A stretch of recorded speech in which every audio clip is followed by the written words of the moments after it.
Quiero comenzar con un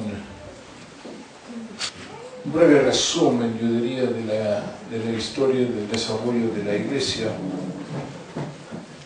principalmente el libro de los Hechos, y con eso quiero un poco mostrar los tiempos que estamos viviendo nosotros aquí como congregación. Ustedes saben que la Iglesia básicamente comenzó con una vida solitaria que era la de Jesús. Se dice que en el momento cuando nació Jesús había un mínimo de personas que estaban haciendo la voluntad de Dios, probablemente unos pocos. Cuando Cristo llegó a la tierra, costó encontrar a alguien que lo recibiera, porque básicamente no estaba a tono con Dios en ese tiempo, de manera que Dios empezó a formar un nuevo pueblo, su iglesia, a través de su Hijo Jesús, partió con uno. Después, Él mismo llamó a 12. Tenía varios discípulos, pero llamó a 12 para seguir con la misma misión que Él iba a dejar acá en la tierra a través de su propia vida y muerte y resurrección. Así que saltamos de 1 a 12. Nosotros de ahí sabemos, por lo que se lee en el libro de los Hechos, en Hechos 1:15, tenemos el relato de que ya de 12 se multiplicó por 10. Y ya son 120 que estaban en una reunión junto con los apóstoles, esperando la promesa que vendría el día de Pentecostés. Dice, por aquellos días Pedro se dirigió a los hermanos reunidos, que eran como 120 personas. De manera que ya vamos de 1 a 12, de 12 a 120, que están reunidos esperando esta promesa del Señor. Después saltamos a capítulo 2, versículo 42, después de todo lo que ocurrió en el día de Pentecostés, el derramamiento del Espíritu Santo, los mensajes comunicados por los 12 apóstoles, que no tenemos registrado esos mensajes, fueron entregados en lenguas, y cada pueblo y cada nación que estaba representada ahí escuchó el mensaje en su propio idioma. Posterior a eso, Pedro se pone en pie y él predica un mensaje que sí tenemos registrado, y al final de ese mensaje hace un llamado a los que habían escuchado su palabra y respondieron según Hechos 2:42. Dicen que había ya en ese tiempo que fueron bautizados, en versículo 41, perdón.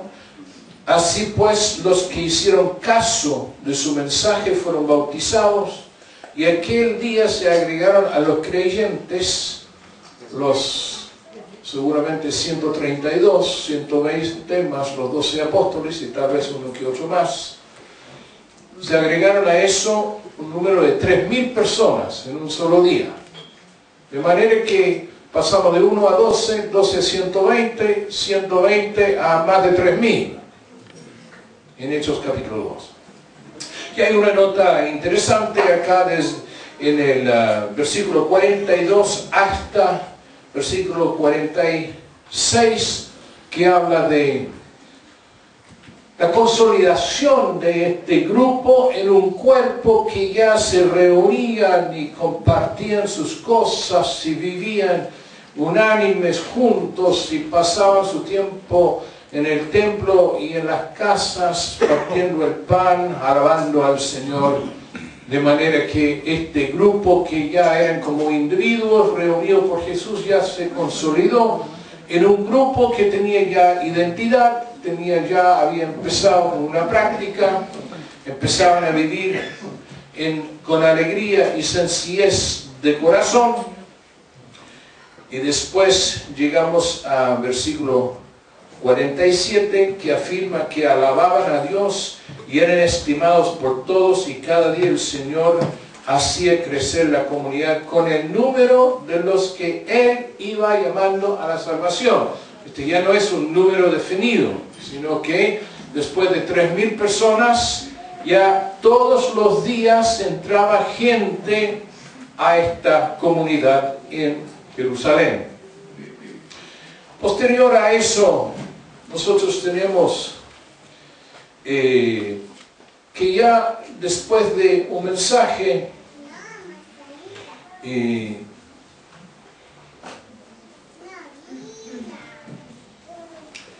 me olvidó anotar la cita, pero donde después de los mensajes de Pedro, o sea, Pedro y Juan, finalmente llegaron a ser 500 personas, solamente contando los hombres. Si alguien puede buscar eso en capítulo 4. 5,000 personas contando solamente hombres, sin mujeres, sin niños. Ahora, tenemos acá un fenómeno. Este grupo está creciendo, pero dice que habían 5,000 en este texto. Sabemos que habían 3,000 que se bautizaron el día de Pentecostés, ¿no es cierto? Pero de los 3,000, ¿cuántos quedaron en Jerusalén y cuántos volvieron a sus casas después de Pentecostés? Porque dice que había en esa ocasión judíos devotos de todas las naciones. 4:4 de los 5,000, gracias. Hechos 4:4, donde dice: pero muchos de los que habían escuchado el mensaje creyeron, y el número de creyentes, contando solamente los hombres, llegó a ser cerca de 5,000 personas. Ahí está, Hechos 4:4. Gracias, Carlos. Ahora, de estos 5,000, no es que saltó de 3,000 a 5,000, porque en el día de Pentecostés había gente de Mesopotamia, Judea, Capadocia, Ponto, provincias de Asia, Frigia, Panfilia, Egipto, Libia, Roma, cretenses y árabes en Jerusalén el día de Pentecostés. Y seguramente dentro de los que recibieron la palabra y fueron bautizados, habían algunos de estos. De manera que los 3,000 que se convirtieron el primer día de Pentecostés, ¿cuántos se habrán vuelto a su casa? Sacamos una cifra imaginaria. Supongamos que la tercera parte se fueron para sus casas con esta experiencia, que a todo eso se nota la sabiduría de Dios, ¿no? Qué manera de hacer misiones al instante. Los convierten en Jerusalén, vuelven a sus casas y vuelven con esta tremenda experiencia. ¿Quién se va a guardar esto para sí? Nadie. De hecho, se sabe que cuando Pablo llegaba a algunas partes y otros llegaron ya a otras partes fuera de Jerusalén con el Evangelio, ya encontraron creyentes. Tal vez hayan estado en Pentecostés, no sabemos, pero puede ser que estuvieron allá y volvieron a sus casas, y años después Pablo llega predicando el Evangelio y ellos dicen: ay, no, yo me acuerdo de eso, yo soy creyente. De manera que probablemente que de esos 5,000 habían algunos que estaban en Pentecostés en Jerusalén ese día. Más todavía estamos contando hombres. Si solamente la mitad de los hombres eran casados y sus esposas se habían convertido, ya tenemos más de 5,000, sino tal vez podremos agregar 1,000 más o 2,000 más, de manera que el número seguía creciendo considerablemente. Versículo 31 de capítulo 4 dice que Después cuando los apóstoles estaban ante las autoridades en Jerusalén, dice que se reunieron para orar. Después de eso, cuando acabaron de orar, el lugar donde estaban reunidos tembló y todos fueron llenos del Espíritu Santo y todos anunciaban abiertamente el mensaje del Señor. De manera que tenemos esta tremenda fuerza, todos predicaban el mensaje del Señor, de manera que no nos cuesta creer cuando encontramos en capítulo 5, versículo 14, cuando dice que y aumentó el número de personas, tanto de hombres como de mujeres que creyeron en el Señor. De manera que había ya un número tan grande que ni da las cifras ahora. Capítulo 6, versículo 1 dice, en aquel tiempo, como el número de los creyentes iba aumentando. Así que hubo una explosión de crecimiento desde el principio, desde Pentecostés hasta capítulo 6, capítulo 7, y el principio de capítulo 8 en la historia de la iglesia. Pero en el capítulo 8 tenemos una interrupción muy importante en esta historia. De hecho, empieza en capítulo 6, cuando dice en aquel tiempo, como el número de los creyentes iba aumentando, los de habla griega comenzaron a quejarse de los de habla hebreo, diciendo que las viudas griegas no eran atendidas en la distribución diaria de la comida. Tenemos hasta una comunidad ya multinacional en Jerusalén. No eran todos hebreos o judíos nacidos en el pueblo de Israel, sino que ya había otros griegos que estaban dentro de esta comunidad. Pero se produce ya un corte en la historia. Ellos ya hasta ahí, tenemos nosotros una comunidad que está creciendo, que está viviendo un gozo tremendo, una experiencia única en la historia. Se llenaron mucho del espíritu, de la alegría, del gozo. Todos asumían la responsabilidad de hablar con sus pares en el trabajo, el que vive al lado, los parientes, no sé con quién hablaban. Dice que todos predicaban el mensaje de los que estaban en esa reunión de oración. Cuando terminó esa oración con un temblor, todos agarraron ánimo, no temor, para predicar el Evangelio. Pero sucede en capítulo 8, como digo, hay un quiebre en la historia acá. En la segunda parte del versículo dice, aquel mismo día comenzó una gran persecución contra la iglesia de Jerusalén. Comenzó una gran persecución. Ya se acabó la alegría. Se acabó la paz. Yo creo que el gozo no lo puede quitar nadie. Pero eso de andar libremente, gozándose por las calles, en el templo, y de casa en casa, y todos predicando, así con esa alegría de alma, se acabó los buenos tiempos. Con esta persecución que ocurrió. Históricamente, lo que pasó es que Saulo y otros seguramente empezaban a perseguir la iglesia, llevarlos a prisión. A algunos cuantos los mataron. De hecho, Esteban se dice que fue el primer mártir que fue apedreado en la ciudad por las autoridades, o sea, con la aprobación de las autoridades, entre ellos Saulo, que después llega a ser Pablo. De manera que la iglesia ya no podía abrir su boca tan libremente, tenía que tener cuidado.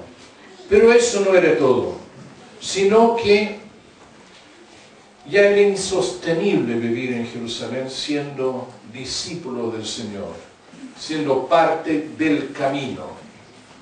Así que ese versículo continúa diciendo: todos, menos los apóstoles, se dispersaron por las regiones de Judea y Samaria. Finalmente, este gran número de creyentes que nosotros vemos en Jerusalén, en la iglesia, al final se redujo nuevamente a 12.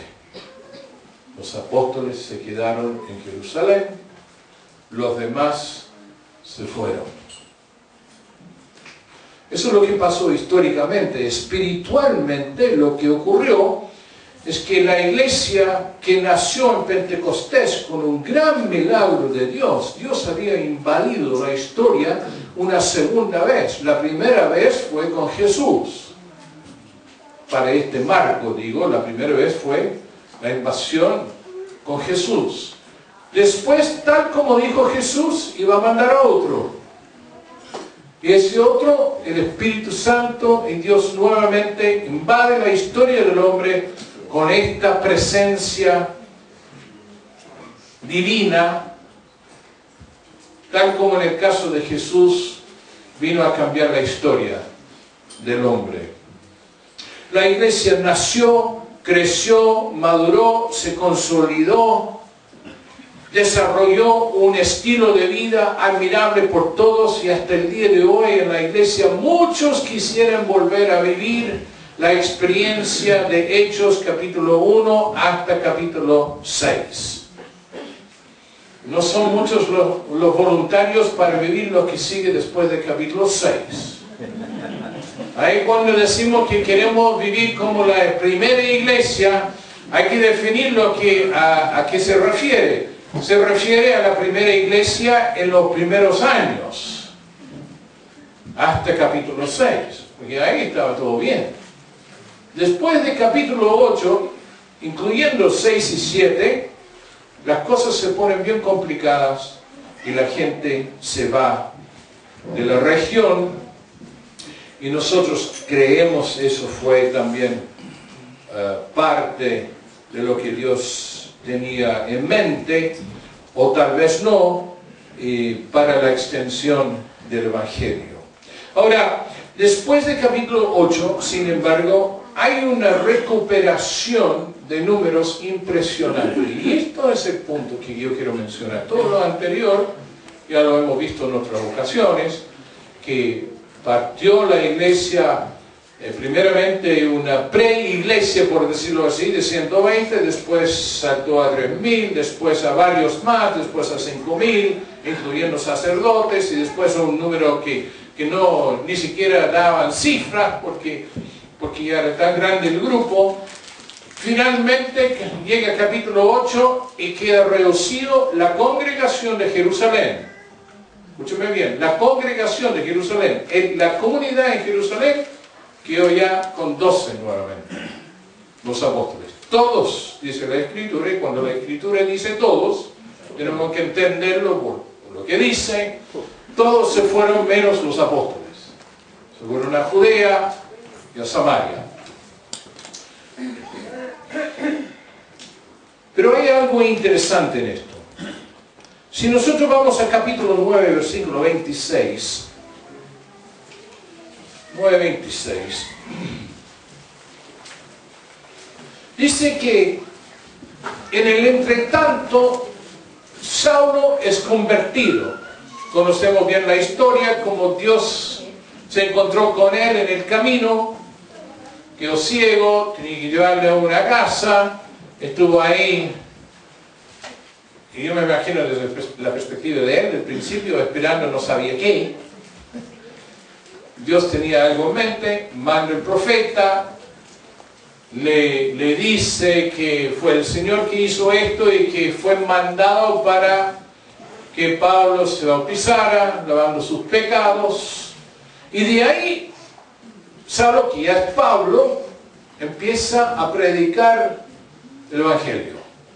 Empieza a compartir por todas partes. Eso es, a partir del capítulo 9, al principio de ese capítulo, relata esta experiencia de la conversión de Pablo. En versículo 26 dice: cuando Saulo llegó a Jerusalén, quiso reunirse con los creyentes. Pero todos le tenían miedo, por supuesto, porque lo conocían. Este era el que estaba persiguiendo la iglesia, estaba metiendo a algunos en la cárcel, había aprobado la muerte de Esteban. Todos le tenían miedo. Pero el punto interesante en esto es que habían creyentes otra vez en Jerusalén. No dice que se fue a reunirse con los apóstoles. En otro texto dice eso, en Gálatas. Pero aquí dice que él quería llegar y quería reunirse con los creyentes de la iglesia. Ahora hay una nota muy especial en esto. Entre Hechos capítulo 8:1 y Hechos capítulo 9:26, entre estos dos textos, que se refiere a la persecución de la iglesia, que se refiere a la conversión de Pablo, que se refiere a la llegada a Pablo a Jerusalén, hay un espacio no menor de 3 años. Podría haber sido un poco más. Es decir que dentro del relato aquí hay un espacio de 3 años. ¿Y cómo sabemos eso? Porque Pablo mismo dice: cuando esto sucedió, no me apresuré a consultar con ningún ser humano. Tampoco subí a Jerusalén para pedir consejo de los que eran apóstoles antes que yo.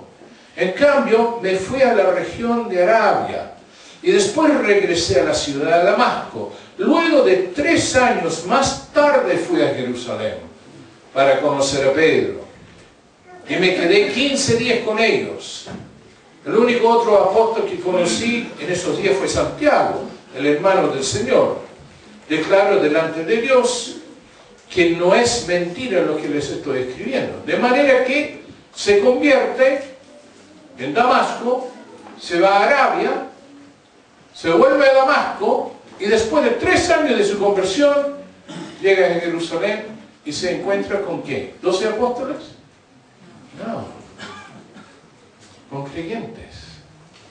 Otra vez, la iglesia empezaba a fortalecerse y empezaba a crecer de nuevo. Capítulo 9, versículo 31, dice: entonces la iglesia en todas las regiones de Judea y Galilea y Samaria tenía paz y crecía espiritualmente. Vivían en el temor del Señor y con la ayuda del Espíritu Santo iba aumentando nuevamente el número. Con la conversión de Pablo llegó nuevamente la paz sobre la iglesia. Y la iglesia volvió a su hábito anterior, su hábito antiguo. Empezaba nuevamente a compartir la palabra libremente y la iglesia nuevamente empieza a crecer. Si seguimos un poquito más adelante, vamos a darnos cuenta de que este crecimiento no solamente era numérico, sino también espiritual. Hechos 11, versículo 1, los apóstoles y los hermanos que estaban en Jerusalén recibieron noticia de que también los no judíos habían aceptado el mensaje de Dios, y con esto se provocó un concilio dentro de Jerusalén, porque los hermanos estaban preocupados porque ahora estaban entrando los gentiles, no solamente judíos, gentiles no parte de la religión judía, que no se habían convertido nunca al judaísmo, se saltaron directamente a la comunidad. Y esto era cosa de gran preocupación. No es mi tema en esta mañana decir eso, sino que cuando llegó el momento de relatar toda esta historia, encontramos una iglesia bastante grande, bastante crecida nuevamente en Jerusalén. Y en el concilio hubo varios que estaban ahí junto con los apóstoles. Capítulo 12, versículo 12, dice: al darse cuenta de esto, Pedro se fue a la casa de María y la madre de Juan, llamado también Marcos, donde muchas personas estaban reunidas en oración. Nuevamente una expresión de la recuperación de los números en la comunidad de Jerusalén. Y finalmente, para este análisis, vemos Hechos 15, versículo 4, en donde no solamente se había aumentado el número de personas, sino que ahora tenemos una iglesia madura. Nuevamente, Hechos 15, versículo 4 dice que cuando Pablo y Bernabé llegaron a Jerusalén, fueron recibidos por la iglesia y por los apóstoles y por los ancianos, y contaron todo lo que Dios le había hecho con ellos. Tanto así que ya la iglesia había crecido y ya tenía presbíteros o ancianos, además de toda una congregación. ¿Cuál sería la actitud y la dirección? ¿Cuál sería la voluntad de Dios para esta casa central? Hacer exactamente lo que hicieron en Jerusalén. Quedaron 12, pero esos 12 seguían trabajando como hormigas, contra todo, contra persecución, contra todo. Pero al poco tiempo después, ya se había reunido otro grupo. Y ese otro grupo empezaba a crecer. Y creció tanto de que llegó a ser tan maduro que cuando llegó el momento de terminar un conflicto o posible conflicto dentro de la iglesia, no solamente los apóstoles intervinieron, sino también los ancianos de esa congregación. La congregación se había recuperado. No sabemos el número, pero sí en su madurez. Eso es lo que nosotros tenemos que visualizar. ¿De qué manera podemos nosotros enfrentar esta oportunidad que Dios nos da? ¿De qué otra manera podemos nosotros verlo, sino como una oportunidad para compartir el Evangelio con todos? Responsabilidad que tenemos. La obra en Jerusalén no se detuvo, sino que siguió con un crecimiento importante. La obra aquí también va a ser lo mismo. Cada uno va a asumir su responsabilidad. Cada uno va a entender que esto no es cosa que, bueno, los presbíteros lo tienen que hacer. No. Dice la Escritura que todos compartían la palabra. Incluso dice que los que cuando se fueron a las regiones de Judea y Samaria, se fueron predicando. No se fueron así, quedándose contentitos, así al lado de la fogata, en su living. No. Se fueron con una misión. Y esa misión tiene que invadirnos también a nosotros. ¿Qué tenemos que hacer? Es exactamente lo mismo.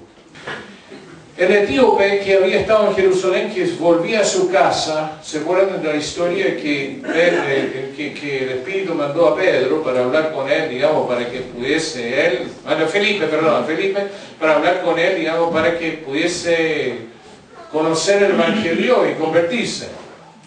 Yo les hago una pregunta.